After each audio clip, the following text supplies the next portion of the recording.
नमस्ते बच्चों। आज हम लोग स्टार्ट करने वाले हैं एक्सरसाइज 1B का क्वेश्चन नंबर 23। तो चलिए हम लोग देखते हैं। ठीक है, क्वेश्चन कह रहा है find the greatest number that will divided 43, 91 and 183 so as to leave the same remainder in each case. कह रहा है कि वह बड़ी संख्या पता कीजिए जिससे डिवाइड दे सके 43 को, 91 को एंड 183 को। क्वेश्चन कह रहा है कि वह बड़ी संख्या पता कीजिए जिससे दैट विल डिवाइडेड। आप क्वेश्चन का लैंग्वेज समझिए, दैट विल डिवाइडेड, जिससे 43, 91 एंड 183 को डिवाइड क्या कर सके, दे सके। ठीक है, ओके। वह बड़ी संख्या हमें पता करना है जिससे 43, 91 एंड 183 को डिवाइड दे सके। लैंग्वेज को समझिए। So as to leave the same remainder in each case, और हर एक केस में रिमाइंडर क्या होना चाहिए, सेम होना चाहिए। रिमाइंडर क्या होना चाहिए, सेम होना चाहिए। हर एक केस में रिमाइंडर क्या होना चाहिए, सेम होना चाहिए। ठीक है, स्टेप नंबर 1। क्वेश्चंस का स्टेप नंबर 1 कह रहा है कि हर एक केस में रिमाइंडर सेम होना चाहिए। यहाँ रिमाइंडर आपको दिया हुआ नहीं है, हर एक केस में बोला रिमाइंडर सेम होना चाहिए। ठीक है, डिवाइड देने के बाद। ठीक है, तो इस केस में हम लोग क्या करेंगे, आपके पास 3 नंबर दिया हुआ है, 43, 91 एंड 183। ठीक है, तो मैं क्या करूंगा, एक दूसरे नंबर्स को क्या करूंगा, एक दूसरे से सब्ट्रैक्ट कर दूंगा। ठीक है, तो 91 माइनस 43 कर दूंगा। नेक्स्ट 183 माइनस 91 कर दूंगा।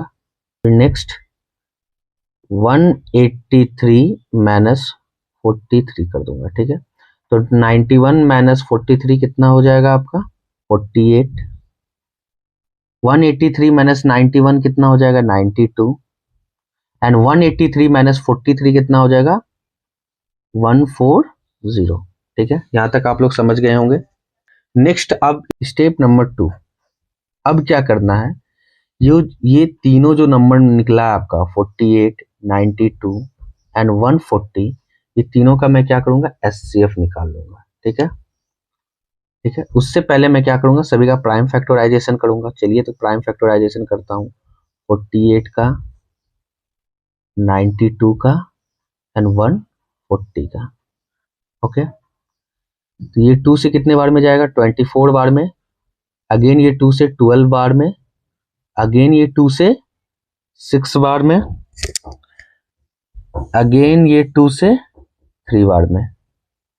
ओके, फिर से मैं 2 से डिवाइड दूंगा तो कितने बार में जाएगा, 46 बार में। अगेन मैं 2 से डिवाइड दूंगा तो कितने बार में जाएगा, 23 बार में। ओके, फिर 2 से 70 बार में ये चल जाएगा डिवाइड।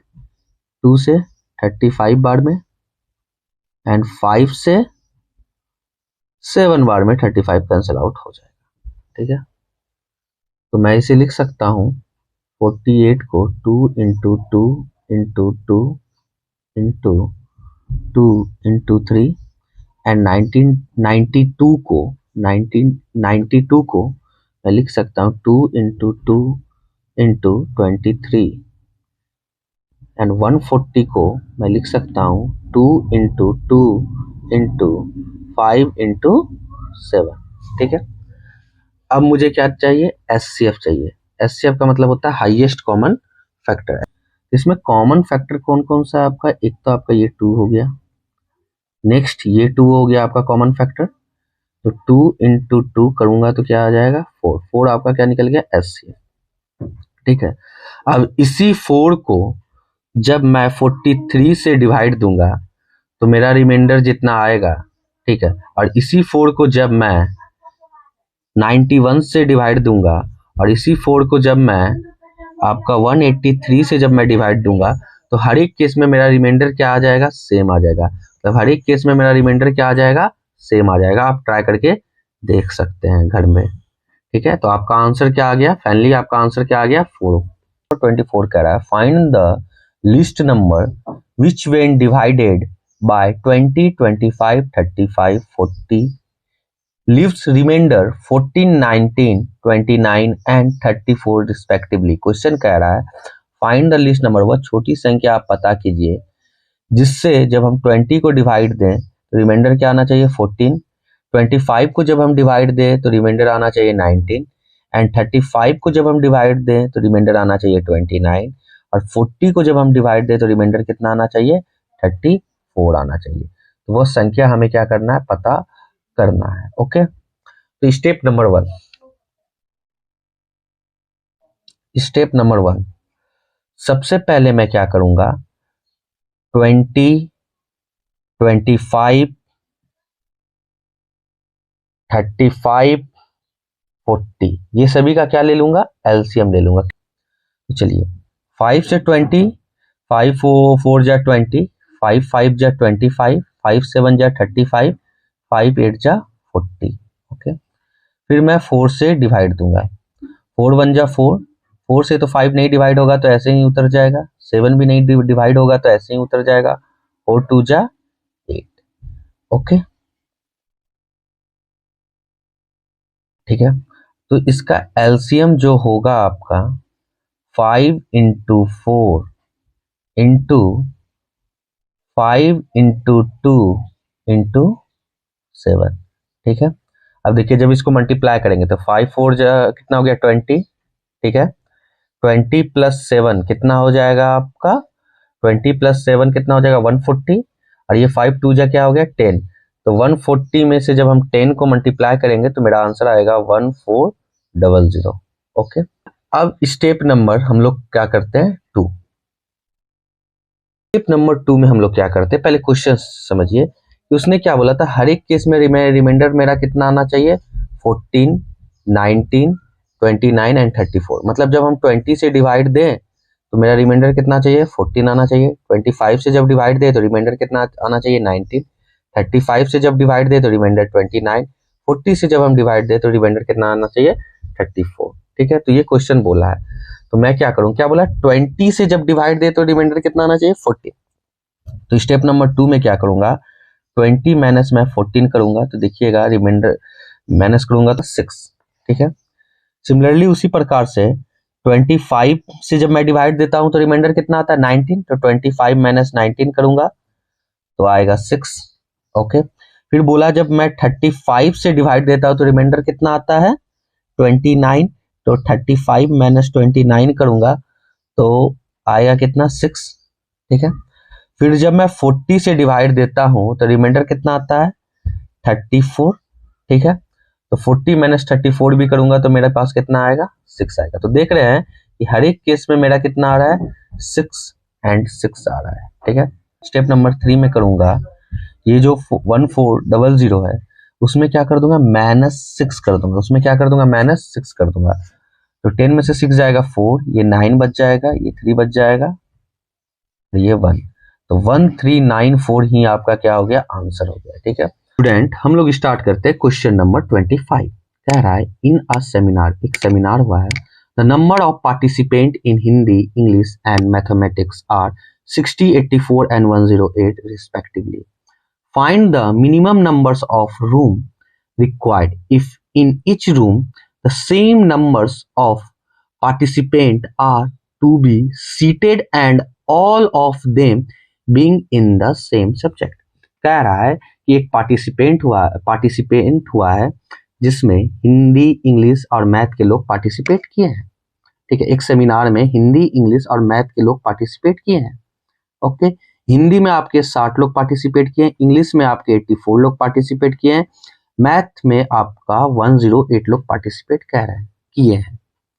कह रहा है find the minimum numbers of room required, तो कम से कम कितना रूम का जरूरत पड़ेगा if in each room the same number of participant are seated and all of them being in the same subject. तो कितना रूम का हमें जरूरत पड़ेगा जिसमें सेम नंबर्स ऑफ लोग बैठ सके, वो भी सेम सब्जेक्ट का, वो भी सेम सब्जेक्ट का। ठीक है, तो चलिए अब हम लोग इसका सॉल्यूशन करते हैं।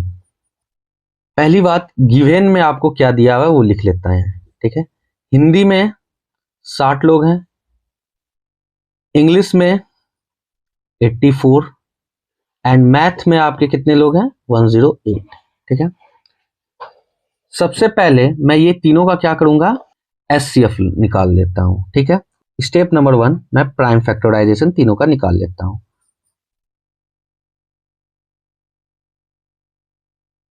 तो 2 से ये 30 बार में चल जाएगा, 2 से ये 15 बार में, एंड 3 5 जा 15, 2 से 2 4 जा 8, 2 2 जा 4, 2 से फिर अगेन 2 2 जा 4, 2 1 जा 2, 3 7 जा 21, अगेन 108, 2 से 2 5 जा 10, 2 4 जा 8, एंड 2 2 जा 4, 2 7 जा 14, 3 9 जा 27, एंड 3 3 जा 3 इंटू 3 9 हो जाएगा। ठीक है, अब मैं 60 को लिख सकता हूं 2 इंटू 2 इंटू 3 इंटू 5, एंड 84 को मैं लिख सकता हूं 2 इंटू 2 इंटू 3 इंटू 7, एंड 108 को मैं लिख सकता हूं 2 into 2 into 3 into 3 into 3। Okay, अब मैं इसमें क्या निकालूंगा कॉमन फैक्टर। ठीक है, तो इसमें कॉमन फैक्टर क्या है आपका 2, अगेन ये भी 2, नेक्स्ट ये 3 भी आपका क्या आ रहा है कॉमन फैक्टर आ रहा है। तो इसका एचसीएफ क्या हो जाएगा आपका 2 into 2 into 3, that is called 12। ठीक है, अब step number 2, total number of student हम लोग निकाल लेते हैं। ठीक है, अब देखिए हिंदी में 60 लोग थे, इंग्लिश में 84 एंड मैथ में 108। ठीक है, जब मैं तीनों को ऐड करूंगा तो मेरा आएगा 252। ओके, आपसे पूछ रहा है रिक्वायर्ड नंबर्स ऑफ रूम, कितना रूम का जरूरत पड़ेगा। तो टोटल नंबर ऑफ स्टूडेंट कितना है 252। ठीक है, एचसीएफ आपने कितना निकाला है 12, तो 12 से मैं डिवाइड दे दूंगा, जब डिवाइड दूंगा तो मेरा आंसर आएगा 21। ठीक है, 21, और यही 21 रूम का हमें क्या होगा जरूरत पड़ेगा। ओके, आंसर क्वेश्चन क्या कह रहा है कि 3 सेट है आपका इंग्लिश, मैथमेटिक्स एंड साइंस का। ठीक है, बुक का 3 सेट रखा हुआ है। ठीक है, इंग्लिश का आपका कितना है 336, मैथ्स में 240 एंड साइंस में 96 बुक आपका कंटेन है। ठीक है, book respectively to be stuck, stuck का मतलब होता है एक के ऊपर रखना। ठीक है, जैसे आप लोग देखते होंगे कि एक के ऊपर, एक बुक के ऊपर दूसरे बुक, मतलब एक बुक के ऊपर दूसरे बुक को एकदम हाइट वाइज रखना, उसी को बोलते हैं हम लोग स्टक। ठीक है, तो हम लोग ने क्या करना क्या है इसमें, इसने बोल रहा है कि book respectively have to be stuck in such a way that all the book are store in subject wise, मतलब सब्जेक्ट वाइज हमको क्या करना है, एक बुक के ऊपर एक बुक को मतलब स्टैक रखना है। ठीक है, एक बुक के ऊपर एक को रखना है। ठीक है, सब्जेक्ट वाइज हमको रखना है, and the height of each stack, और जितना भी स्टैक बनेगा, इंग्लिश का स्टैक अलग बनेगा, मैथ का स्टैक अलग बनेगा, साइंस का स्टैक अलग बनेगा, सभी का हाइट क्या होना चाहिए सेम होना चाहिए। ठीक है, सभी का हाइट क्या होना चाहिए सेम होना चाहिए। जैसे मैं फिगर के माध्यम से आपको बताता हूँ। ठीक है, मतलब एक बुक के ऊपर एक, एक बुक के ऊपर एक ऐसे रखना है। ठीक है, ये आपका हो गया हिंदी, एक बुक के ऊपर ऐसे ऐसे रखना चाहिए, ये हो गया आपका मैथ, सॉरी ये हो गया आपका, ये हो गया आपका मैथ। ठीक है, फिर एक बुक के ऊपर एक बुक के ऊपर ऐसे हमको रखना, ये हो गया आपका साइंस। ठीक है, तो क्या बोल रहा है कि सभी का स्टैक का हाइट क्या होना चाहिए सेम होना चाहिए, हाइट क्या होना चाहिए सेम होना चाहिए। ठीक है, चलिए हम लोग सॉल्यूशन पे आते हैं। ठीक है, सबसे पहले मैं क्या करूंगा कि 336, 240 एंड 96 का प्राइम फैक्टराइजेशन निकाल दूंगा। ठीक है, ओके, तो 2 से जब मैं इसे डिवाइड दूंगा तो 2 1 जा 2, 2 6 जा 12, 2 6 जा 18, 2 8 जा 16। ओके, यहाँ तक कोई प्रॉब्लम। फिर 2 से खिलाऊंगा, 2 8 जा 16, 2 4 जा 8, फिर अगेन 2 से कितने बार में ये कटेगा 42 बार में, अगेन ये 2 से कितने बार में जाएगा 21 बार में, एंड 3 से ये 7 बार में कट जाएगा, 2 से ये 120 बार में कट जाएगा, अगेन ये 2 से कितने बार में कटेगा 60 बार में, अगेन ये 2 से 30 बार में, फिर 2 से 15 बार में, एंड 3 से ये 5 बार में। 96 2 से 48 बार में, 2 से 48 24 बार में, एंड 2 से 24 12 बार में, एंड 2 से ये 6 बार में कैंसिल आउट हो रहा है, अगेन 2 से ये 3 बार में कैंसिल आउट हो रहा है। ठीक है, तो मैं 336 को लिख सकता हूँ 2 into 2 into 2 into 2 into 3 into 7, 1 2 3 4। ठीक है, एंड 240 को मैं लिख सकता हूँ 2 into 2 into 2 into 2, 1 2 3 4 into 3 into 5, 1 2 3 4 5। 96 को मैं लिख सकता हूँ 2 into 2 into 2 into 2 into 2 into 3। ठीक है, अब हमें क्या निकालना है, एचसीएफ निकालना है। ठीक है, तो एचसीएफ से पहले हम लोग क्या निकालेंगे, कॉमन फैक्टर निकालेंगे। इसका कॉमन फैक्टर क्या होगा, ये 2, ये भी आपका कॉमन फैक्टर है, ये भी आपका कॉमन फैक्टर है, अगेन ये भी आपका कॉमन फैक्टर है, और ये 3 भी आपका क्या हो गया, कॉमन फैक्टर हो गया। तो एचसीएफ हो गया 2 इंटू 2 इंटू 2 इंटू 2 इंटू 3, 1 2 2 3 4। ठीक है, तो जब मैं इसे मल्टीप्लाई करूंगा तो मेरा आंसर आएगा आपका 48। कितना आएगा, 48। तो एचसीएफ कितना निकल गया आपका, 48। अच्छा, अब मुझे क्या निकालना है, अब क्वेश्चन कह रहा है कि हर एक के निकालना, हर एक बुक का। ठीक है, तो यहाँ देखिए स्टैक ऑफ इंग्लिश बुक।